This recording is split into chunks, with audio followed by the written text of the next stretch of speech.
Well, let's see, we're about 2 minutes past. So we're going to start off with our panel, and it is recorded if anybody has the beginning cut off.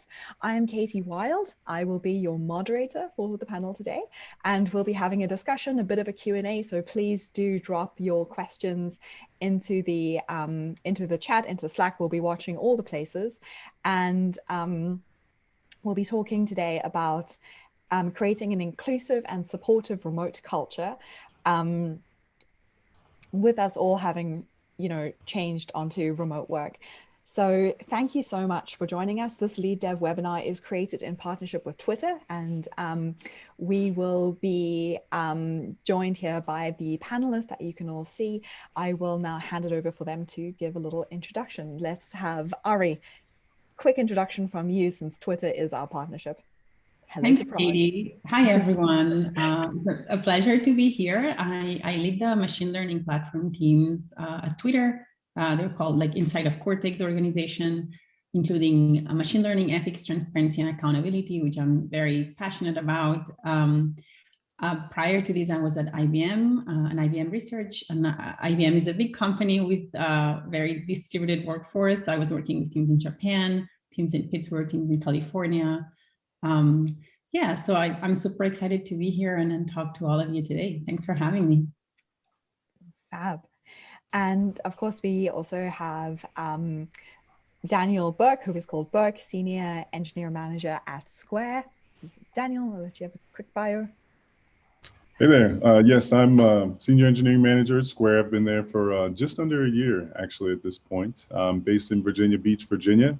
And I run a team called Terminal API, which essentially just facilitates taking payments with Square on one of these cute little payment devices here. I'm excited to be here. Wonderful. And excited for the discussion. Thank you, Burke. And Vaidhi? Hi, my name is Vaidhi Joshi. I'm really super excited to be here too. I'm a lead software engineer at a company called Forum, which is the open source software that powers a lot of online communities that folks who are watching might be familiar with, like the dev community, as well as code newbies. That's what I do for my day job, but I do a lot of side projects, including learning new things. So aside from what I do at work, I have a couple side projects called Base CS, which I think a lot of people in the tech community are familiar with, which explores the fundamentals of computer science. I have a similar project on distributed systems, and my whole MO is making the entire tech community super inclusive and welcoming to people, especially from non-traditional backgrounds and without CS degrees. So yeah, pretty cool to be able to do that with my job as well, and really excited to be here with all of these fine folks. Fantastic. And Dandri? Hi, everyone. My name is Dandri Lee. I'm a VP of Engineering at Procore, leading the growth and mobile teams. Procore is a pre-IPO startup company. Our mission is to connect constructions over global platforms. I actually recently joined Procore from a company called Equinix, which is a global data center company. And that transition to join a new company in the middle of the COVID-19 is I consider the best experience that I had so far. So I'm looking forward to share some of that during today's discussion as well.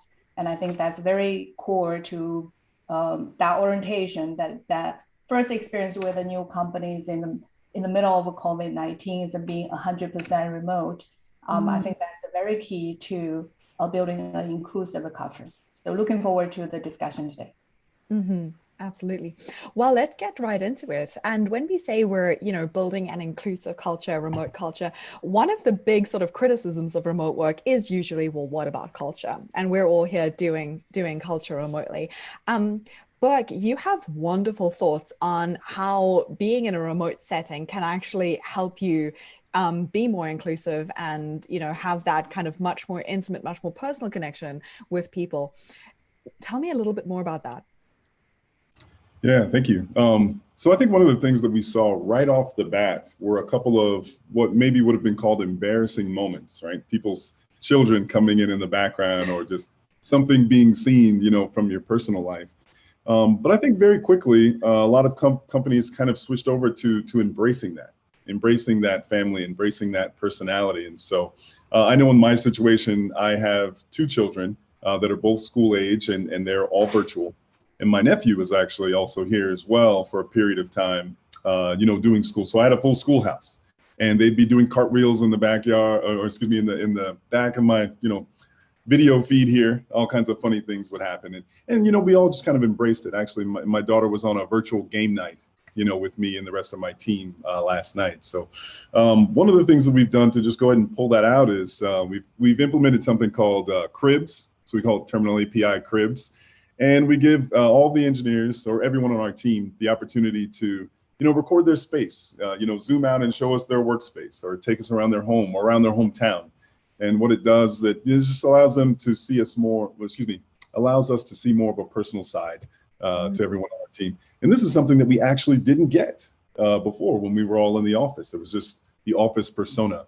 And so we're embracing that at this time. And it's better for our culture. Absolutely. I mean, that's something that, you really just don't get when you go to work and you can have that separation.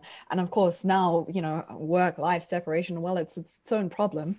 I think, Ari, you had, a lot of thoughts about, with Twitter, how this happens and what kind of preferences you allow people to preserve as well. Do you have this kind of bring your whole self to work? What if people don't want to do that? Yeah. So, I mean, I think there's a lot of research coming out too now of the video fatigue and like best practices for, on one hand, as a leader, I think you want to, if it works for you, you want to be there and be present and show yourself on camera. But I think you also have to be careful not to push people to be on camera when they don't want to, because they are in their personal, intimate space. They might be having something going on that they just don't feel comfortable sharing. So I think as a leader, you have to mind walk this very tight balance of leading by example, but not expecting everybody that will be able to do what you're doing, and sort of respecting that in a way that doesn't put people on the spot. And I'm very social, so I kind of want to see everyone, so I gotta be like mindful of that and be like, they might not be so comfortable right now because they might be in a bad spot or whatever, right? So I think it's just such a new reality, and being mindful and realizing that your preferences are not everybody's preferences, and just really giving that space to people to express themselves. I think Berg's example I love, but I think some people might not be comfortable with that and they would just prefer to opt out. So not feeling pressured into that just because others love to show their couch or their new pillows. Like, I think that's just really important as a leader to remember that some people might not really be enjoying that if we were asking them to do it, right? Seeing a lot of nodding from you, Vaidhi. Yeah, I mean, to kind of speak to both ends, there are different types of people on all teams, right? And what works for one person is never going to work for another person. And, I kind of feel like a leader's job, especially when it comes to fostering culture, is to make everybody less unhappy. And I think that means kind of like being accommodating and leaving the option to bring that part of yourself to work, but never setting the expectation to. And so to some extent, I think that means like reassuring folks, especially if you're in a management position like I am, reassuring them that like it's important to keep the boundaries if that's what helps you sleep at night and what is important to you, but to not feel like you can't be honest about what is happening in your life. And I think like that comes very much from people that you look up to in a company, right? Like when you see your own manager doing that, when you see leadership doing that, you realize like, oh, it's okay. The CEO took the day off because their kid was sick. Like, oh, okay, if it happens to me, completely fine. Or, the cat is in the room over the keyboard.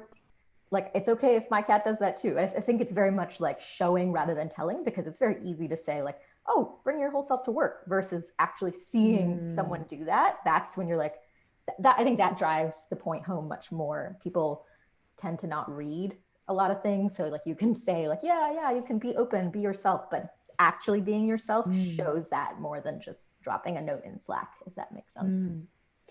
Danju, what was your experience, joining a new company remotely and in a leadership position as well, with this kind of culture shaping and leading by example? Yeah, and I think the core of that is put people at the center. And I think that's my experience. That's why I was saying the wonderful orientation experience in the first week, because that's the starting point of making connections with the companies. And then so when we see that, when we make the statement about putting people at the center, it means we should have our employees to think about being a humans, being a person first, and then being employee, right? Mm-hmm. Serve the needs and then also help them to set up the boundaries between the work and the life. Otherwise, we're not working from home, we're actually living at work. And then living at work can be very stressful and very tiring. So I think this is when the one word I learned through my experience of going through this remote onboarding is empathy. Before that, as at leadership positions, we talk about how to build that inclusive culture, how to make our employees feel like they're being included, they're part of the teams. But the moment that I went through it myself, I could feel there is more that we can do at the leadership positions. And then also going back to the three panelists that we're talking about, is that putting ourselves into other person's shoes, and sometimes also leading by examples to help employees to feel like they can truly do that. It's not something we just keep telling them to do, but we're actually showing them this is how we set up a good boundaries between work and the life. This is how we truly put people at the first priorities, taking care of them first. When we take care of our people and taking care of our teams, our employees, and naturally, they're going to help us to take care of the work, take care of our customers. So I think this is one of the things is like that empathy is going both directions. And then especially in the middle of the COVID, and if we can truly put that as the center, and then the team culture is just a natural result of doing that. Yes, that's so important. It's like culture is what manifests at the end of what you do. You don't really do culture directly. You do other things. You have empathy, you set boundaries, you role model, and then culture results. But what are some of those things that you all do? Especially, you mentioned living at work or working at home, and I put in the chat my favorite ever New Yorker cartoon about do I live at home, do I live at work, or do I work from home? Vaidhi, I know you've been quite public about burnout and what that's been like. And I know there is also research that with remote work, people work on average 2.5 hours more per day. Basically, you don't get a commute. Instead of that, you work extra. So what do you all do about that? Like how do you handle that as leaders and as individuals? We're also going through it, leaders are people too. Yeah. I mean, I think it's really hard. And I think what makes burnout really hard from my own experience, which, burnout is something that I actually am still kind of recovering from in my current state. I think the problem with it is that you don't realize that you are burnt out until you're deep in it, if that makes sense. Like the symptoms of burnout, by the time they manifest, it's usually already taken a toll on you. And I've seen this with my reports, and I've experienced this myself, and I've seen it with other folks in tech.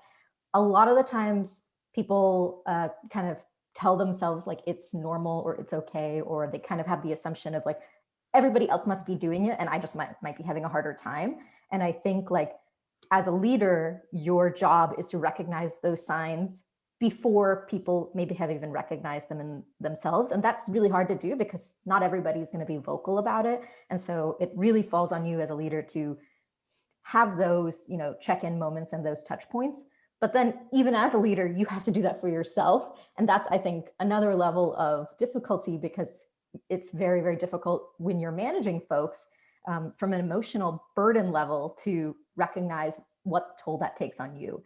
So I don't actually think I answered your question, except I said that it was really hard, but I think it's a really tough thing, especially in remote work, because it's just so easy to just dial it a little bit more, a little bit more, a little bit more, and not realize it. And it's sort of like, you know, you're not going out and doing anything. You're just there. You may as well put in the extra time.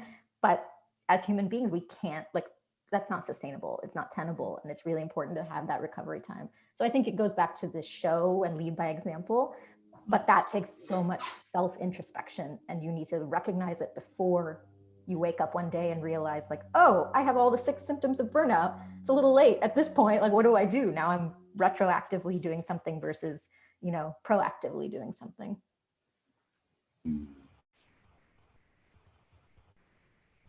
Yeah, I see lots of nodding from you, Burke. Yeah, I love it. I mean, so all of the mention of basically setting the example, I think that's the biggest thing here. So there are quite a few tools, you know, that we have that we can throw at burnout, but it starts with us, you know, doing those things first and letting our teams know that they're on the table in the first place. And so it was mentioned earlier, you know, sometimes people don't want to have their camera on. I think that's, you know, so if I set the example, hey, I'm just going to sit here with my camera off and I'm going to eat my lunch right now. Or, you know, I'm going to turn the camera off and I'm going to play with the kids, you know what I mean? But I'm still involved in the meeting. First of all, as a side note, that is a new thing that we have as a remote culture now, that you didn't have that option when we were in the office. You got to come put together and you got to, like, you know, zone in. So the taking vacations, taking a breather day, taking a 3-day vacation. One of the things that we do, or a 3-day weekend, one of the things that we do is we encourage people to join the meeting from your phone and take a walk, you know, in the neighborhood. There are quite a few things now that if we just kind of give our teams the tools, and then as leaders set the example by using those tools, it seems to all boil down to agency and autonomy. Here's a bunch of things you can do to kind of thwart burnout and use them as you see fit. I mean, and I think a great question here coming from the chat is, what about getting the work done? The opinion of somebody's leadership team, their other leaders, has been, yes, well, beating burnout all very well, but the work still needs to get done. And what do you actually do about that if you're in that situation? Any words of empathy and wisdom to share with our Ari? I can Yes. say, I think that what's really hard about being a manager in the pandemic, that at least, you know, at Twitter, we have a lot of, we hear from senior leadership, take care, you know, make sure you have wellness breaks. And that's of course great. And you want to be in an environment like that. But again, as a manager, you hear that and you relay that to the team, but you have the pressure of delivery. And so I think you're trapped. And like when, you know, Vaidhi was sharing, I think just managers really have a really tough spot here, because they in charge of people's wellness and well-being in a very difficult situation that it's outside of their control, obviously. And then they have deliverables, and then they have their own space and people and, you know, their own humanity that they need to take care of. And I think I almost feel like it takes superhuman strength to deal with all of these in a very graceful manner without any, like, I think you're going to have ups and downs. And I think recognizing that it's not an easy spot and that you are instrumental, and what support do you need? So something I'm working with other directors at Twitter is, what support do our managers need? Clearly, they don't have enough support right now. This is not normal operations, right? So what is maybe some additional things we can do to support them? Because I think obviously all the things we're saying are great, but there, I think the managers can also maybe use some more support right now. So, and asking them, what do you need? And really just trying to be very attuned. Like I feel like I had cases of burnout in my teams where I didn't recognize them early enough. So I, you know, resonate very much with this. I sometimes feel like I might be exhibiting some of the symptoms, and does it mean I am burned out or I'm heading there? And it's like, how do you know that? And when you're having a million things you need to take care of, and you might not even have that time to introspect. So I think all of us are, you know, somehow trying to balance these and make it all work. And sometimes being like, taking a deep breath and being like, we're not superhuman. Things are gonna fall off, and maybe being super transparent about what you can and cannot do. And as a manager and as an IC, just being, you know, I know these are the expectations, but here's what's going on. I can't do this. Can we do something else? And just being really transparent about your own limitations as they're evolving, because they might be great one day and then not so great the next day, and nobody can predict that, not even yourself. So it's just a very volatile environment, and as being understanding, obviously leading by example, like we're saying, but just also being very like listening very deeply and picking up those, you know, maybe not verbal cues, but even visual cues. Like somebody's, I mean, you might ask this later, Katie, but something that works really well for me in the beginning of our meetings, I always start with these emojis as a very quick, fast way to check in with people's inner state, right? Because they might have their poker face, but there might be jumping of joy inside, or they might be really sad. And how do you know that? And if you kind of want to go jump to business, but just having this, holding that space and moment to recognize us as humans, and just checking if somebody's sad or upside down, which happened yesterday. 2 people were upside down in my manager meeting. And I kind of decided to dig into it. It's like, so what's going on, right? One person was spacing out from the vaccine, which is like, okay, good, you'll be fine. If you need to turn your camera off, you need to go, it's totally fine, take care. The other person was just excited, like just recently joined and was going like through a roller coaster kind of moment. But like just checking in, and it's like, okay, so how are you doing? How can we support you? And I think that those hacks or those tricks are very helpful. Yeah. And also to just add to what Ari was mentioning, right? Those one-on-ones will be a good opportunities for us to get a pulse in terms of how things are going, right? And especially given that one-on-ones are in private settings. And once we have the trust built up within the team members, then they will feel more open to talk about the challenges that they are dealing with. And then also is one of the things I think is more of a mindset that we have to help the team to form. We're running a marathon, not a sprint. So we're not looking at it like how fast I can run today. Is over time, how can we deliver more effectively as a team? And then it's also about how we work smarter, not just working harder and putting more hours. And I think from the leaders' perspectives, I think it's very important for us to prioritize things and then stay focused. Because when sometimes we lose sight of all the constraints that we have to work with. And then as engineers, sometimes we got really carried away and say, yes, this is exciting, I want to get it done. But this goes to the disciplines that leaders can help to enforce and help the teams to establish, and to understand the boundaries, understand the capacities, understand the execution state that we have right now, and set up a realistic goals. And I'd also going back to either Ari's or mentioned earlier, is having that conversation early on to facilitate that communications between the different team members, between the team members and then the leader, the technical leaders or the managers, so that we have the right expectations set up.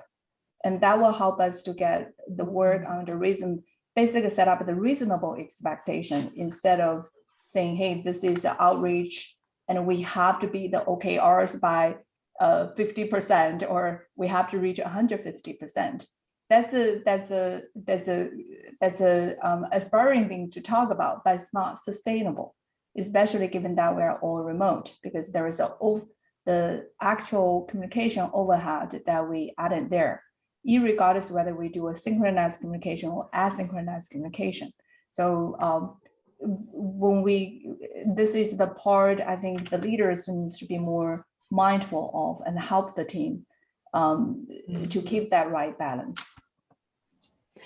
I think one thing that's coming up here is you can't actually get more done by pretending burnout doesn't exist. So I just wanted to call out that assumption. You know, it's like, do we ignore the burnouts and pretend like it's not there, and then magically everyone's way more productive? And the answer is no. The amount of work that's going to get done, it's the same amount. And it's really, do you want to destroy your culture as well, or no? And in fact, I'm sure you've all had this experience and seen this, but, you know, developer really stuck, can't fix thing, you know, goes, takes rest, has good night's sleep, comes back, fixes within 20 minutes. Okay, very obvious, was missing semicolon, you know. So I just wanted to state that. Vaidhi. Yeah, it's interesting, the comment about marathon versus sprint. I've been thinking recently how ludicrous it is in software, how we have like agile and everything's a sprint. And then you have like a 52-week long, like a year of just sprints. Yeah. And like, that's not what a sprint is. That's just a year of sprinting. Like, you can't do that, you know? Like physically you can't do that. So like, how can we expect our teams to operate in that way? And so I think it's interesting, the question about like, how do you get the work done, but also acknowledge that human beings have limitations and certain human beings might be in a different physical and psychological state, being burnt out. I think a lot of the times unfortunately, it goes back to the folks who are managers who are like closer to those teams to push back and just kind of set realistic expectations where, you know, if you only have 40 hours in a week, you cannot do 90 hours of work. Like that's just physics. Like take it up with science, you know, like you can't do that. So it's sort of like, if you prioritize one thing, then you deprioritize another. And so if you're going to prioritize getting the work done, you should be prepared that you are deprioritizing the health of your employees. And when you have issues with retention, there's actually a built-in cost of hiring, right? And so like, I think framing it as like, you know, this person really had a rough quarter, maybe we need to put them on a different team or put them on a task that is not as pressure intense. Let's find someone who could maybe take over this other task and try to balance it out so that we're not like draining folks' energy, and framing it as a win for not just the team, but the company. Because I think a lot of the times people at the top, sometimes it's really easy when you have that distance from the individual employees to think like, oh, why can't we just push it a little harder? Why can't we just like do a little 5% more, you know, on this goal or this OKR? And it's sort of like, when you are down in the trenches, you have to frame it in that long-term perspective and just be like, you're thinking short-term, and I understand that, but long-term, we're going to lose this really great person if we keep pushing them, or this whole team's going to, you know, burn out, and then who's going to take over this entire platform, you know? So I think framing it in that way is the only thing that I have seen that works in those really rough situations where you're getting pressure from the top, because there is like numerical value also associated with hiring someone and losing someone and like burning them out to the point where they can't really perform. And that numerical value is in fact 18 months of their salary, which is horrendous. A topic that's come up here is the sync and the async and which one goes where. And Burke, you say async is a muscle. So what is that? How do you build that? What are you doing? Is everything gone synchronous now as we try to build culture, or is everything going async because we have all the Zoom fatigue? Yeah, I mean, I've been on async work for quite a long time, and I have the opinion that distributed engineering in a lot of ways is actually just good engineering. There are a lot of things that we, you know, have always wanted to do that now we sort of have to do. So writing better descriptions in our, you know, tasks, capturing context from a verbal conversation so that others can catch up. Doing pre-work before meetings so that we maximize the time that we have in person. A lot of these things we're almost being forced to do now. That we're really, if we would have been doing them all along, they would have brought quite a bit of value. So at this point, my team is incredibly distributed. I have people in Atlanta, Utah, California, Toronto, Vancouver. I'm in Virginia, and I have an engineer that's moving to Japan. And this is a team of 7 people. Wow. This current team. So working that muscle, you know, it takes a little bit more to say, hey, we just had this great conversation. We talked through several things and we came to a resolution, but it's just the two of us. We should maybe capture some of this context and put it somewhere so the rest of the team can benefit. Or instead of having a direct message conversation, let's just put this in the public channel and have this conversation so everyone can follow along. There are a few things that we can do along these lines, you know, to make things easier and make things better when we do, you know, end up face to face.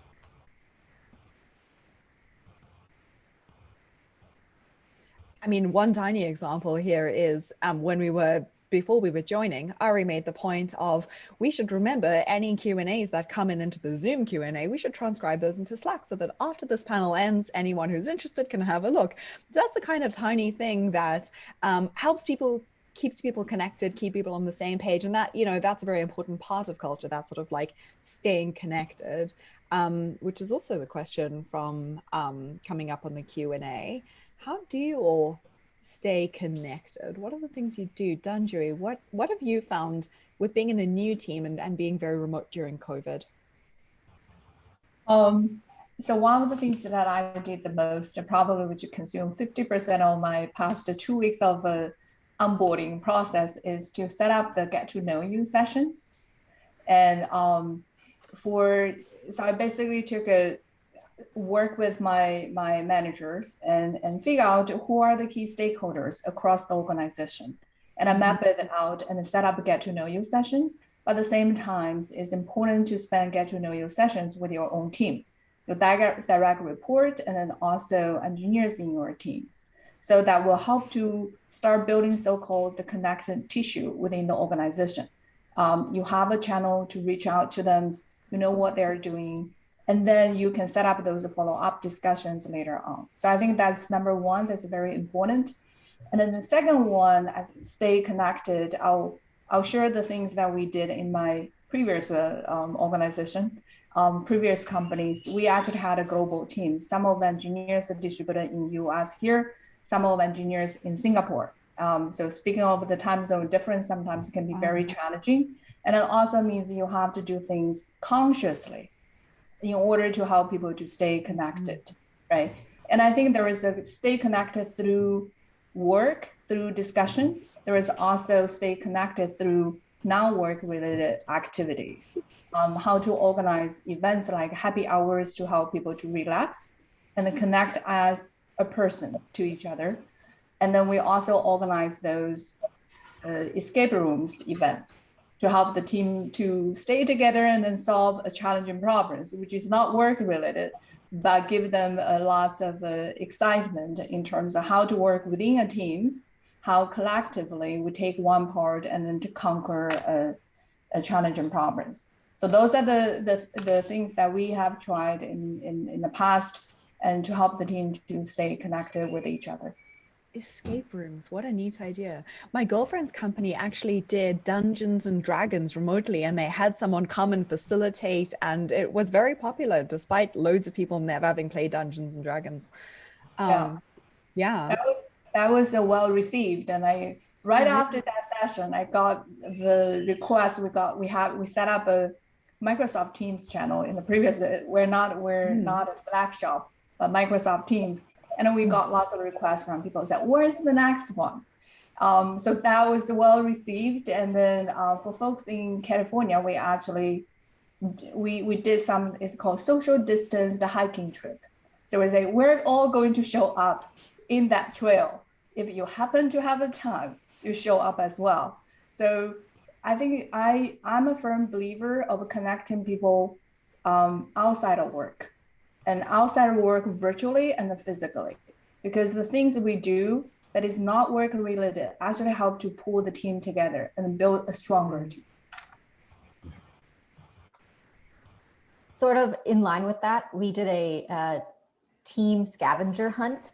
That was also really fun. And it was kind of interesting because you kind of also got to see people's like houses or like, you know, sometimes he'd break up into teams and it would be like, go find something fuzzy, and people would bring their cat on the screen, and it was just it was really fun. And we've done the escape room too. So I love bringing people together in something that is completely unrelated to what they do on a day-to-day basis, and just like makes you understand the other person's humanity beyond what they do as their job. Yeah, a lot of plus ones from you, Burke. Yeah, absolutely. I love the personal connection. I think in times when I've struggled with engineering partners or product partners to get on the same page, if we could kind of get on the same page personally and learn about each other, it makes the working relationship better. Some of the most successful offsites that I've done with teams in the past are actually let's meet at someone's house, or let's get an Airbnb and buy groceries and cook together. And I've actually done virtual cook nights over this, this past year. Here's all the ingredients, and put your webcam on, and let's try to cook. So, unfortunately, you can't tell if someone's food tasted the way it was supposed to be. You just have to take their word for it. But there's fun things.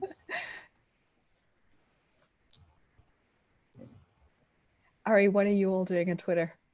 Yeah, I'm just nodding because a lot of these things, I was just remembering the last time we cooked as an office, actually, the New York site. I'm a New York site office lead as well. And so we have a great chef that usually cooks there, but of course now he's not there. And so sometimes we get together and he's basically doing exactly what Word was describing. And he walks us through, what a recipe should look like. And we all kind of try to do it the best we can. And then we enjoy lunch together. Or, we have done some cocktails as well for the holidays. And, we've done some games, like Jeopardy games also before the holidays, kind of with my leadership team. That was a lot of fun, trying to answer the questions. And my daughter was every night was asking me, are we doing this again? She wanted to do it. Cute. And I kind of, it was fun. I think that, a lot of the things that I've been hearing, I was just nodding because you are able to bring your kids if they want to into the games, and they have a blast. The team usually enjoys that too. And yeah, I think it's a different way of expressing yourself. I think the tricky part for me, and I have to be super honest, is that I'm social and I love to do it. But the social through the screen part is what gets me, because I think that we haven't gotten to a point where we do a lot of the work asynchronous yet, which means I'm in meetings almost back to back. And so by the time 5, 6, 7 rolls around, I'm I just can't even imagine being in front of a screen. I almost have an allergic reaction where I just gotta lock it away and go and spend time with my kids face to face. And so, yeah, I love gaming and I normally love grabbing a beer with someone, but I just can't do it through a screen. So that might be just me where I am right now with this, but I feel that is impacting my ability to be more social, because I feel like I need to be with my kids. And so I think that's another thing as a leader, it might happen to you, and it might not happen to you, but it might happen to someone in your team and they might not show up. And I think it's just because maybe that doesn't work for them. And so being really okay with that is important, right? Because they might really need to take that time to do something else. And being social would definitely not help them, would maybe burn them out actually. So it's just such a personal thing. Mm-hmm. We have a couple Q&A coming in, so I'll try to get us quick through it.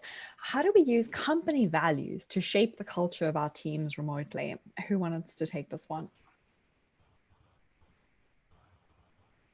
Company values. Burke. Yeah. So, the fact that we have so many people with different backgrounds, at our company causes us to implement, a couple of different things. So one of the things that I noticed about Square when I first started, they asked me, is there a special working schedule that you're going to need, as basically as we manage COVID? And of course, I was teaching my kids at the time, so this kind of preference for people and their own, personal lives. Created this policy. People are going to create their own working schedule. They're going to use working hours in Google Calendar and block times off potentially throughout the day. And this is the time that we're going to expect you to, be available, once you agree to it. But that everybody kind of has different schedules. And in addition to that, we're working across time zones as well. So I think that preference for people and actually putting action to it is something that we did at Square to accommodate. That's a great answer. And I think, at Buffer, we have sort of very clear values like transparency, and that obviously kind of translates well to remote work with trying to put everything out in the open and all the rest.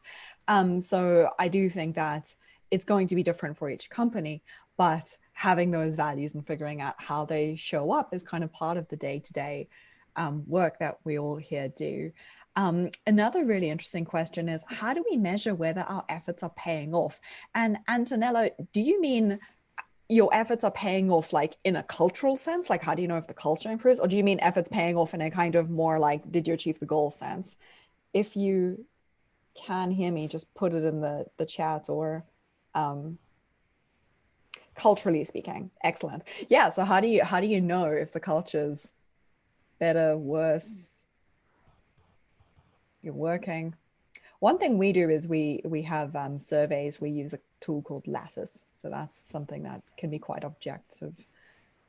I was going to say the same thing. It's Yeah. surprising like how honest people will be when it's like either one-on-one setting or anonymous feedback. And I think like we treat this like we approach product and like, you know, engineering decisions using data and analytics, and like we could really do the same thing for people, even though it's a bit more nebulous. But like employee happiness surveys are a great way to start and just be like, are people even happy with the current structure? Do they feel like they can collaborate? Let's do this again in 3 months and like make some changes, make a hypothesis and see if it works. And if it doesn't, like, you know, you may not get like a yes or no answer, but you know, you kind of, as a leader, it's your job to sort of extract from those answers and try to figure out like, this seems a little bit more like a fulfilled person rather than somebody who's really lacking. And I think like that's a good way to start. And I'm sure there are other options too, but like that's, I think, surprisingly effective, at least based on my experience.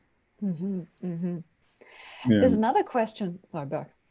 Oh, I was going to quickly say, breaking those survey data up by demographics at your company, as much as you have that, is also really important because different things are affecting different people.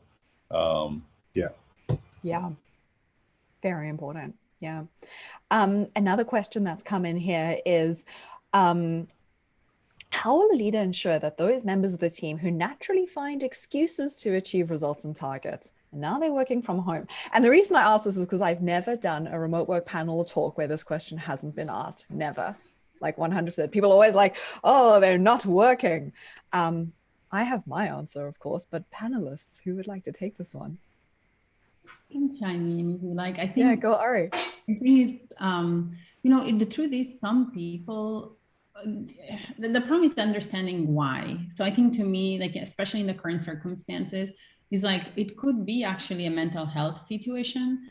And it's so hard to right now jump to conclusions, because typically you would be in the same environment, so you can actually maybe know and understand more. But now you don't actually. So it's really like you might have some assumptions, but like you don't know. So I think talking and being able to understand maybe what's causing it, you know, and there's some instances where people are not performing. And so then you have to do performance. You cannot lower the bar, but it's a slippery slope right now, because, you know, it's like, again, why is this happening? And almost regardless of why, how can you continue to hold the bar so that you're being fair to everyone, right? So that you're not just making sure that someone can not do half of the work and then the other ones have to pick up the rest. I mean, that's not fair. So as a manager, you have to be very empathetic and receptive, but also firm when it comes to not lowering the bar. And I find that to be extremely difficult, by the way. It's easier said than done. I've personally struggled with these. I've talked to you know, HR about these and others. Like, is there, I actually even asked a question, do we need to have a different performance you know, framework, evaluation framework while we're in this pandemic? Because I don't know that the old framework works, because the reality is not the same. So I do think as a manager, that's part of what I was maybe alluding to. Like, you're trying to do so many things that haven't been done before, and it's on you, because there aren't necessarily all the tools or the frameworks yet developed for you to be super successful or know exactly what to do. It's not black or white. And so just being very, also having as a manager or as a leader, having like a network or a team that you can talk to about things like this, maybe confidentially or maybe without even giving a name, but like, this is what I'm running into. And just being able to have that support structure for yourself as a leader, because as a leader, you can feel pretty lonely sometimes, depending on which organization you are, if you don't have peers that you have that relationship. And I mean, Twitter, thank God, there is a lot of incredible leaders, so that's not the case, but I know it can feel very lonely even as a manager sometimes. And so having that network is so important. Mm-hmm. Absolutely. And we are out of time with the panel, so we're going to be wrapping it up here. But ending on this topic of network, we are all in the remote work channel. We are all here participating with lead dev and doing lead dev together. And I think one thing we've really learned from this panel is this is a very difficult job. We are all in it together, and we have a lot of empathy and a lot of support for each other as well. So please do keep in touch. You can follow all the speakers on Twitter. You can find us all in the Slack channel, and hopefully we will see you all soon at the next Lead Dev event. Alrighty. Thank you all Thank so you. much. Thank you.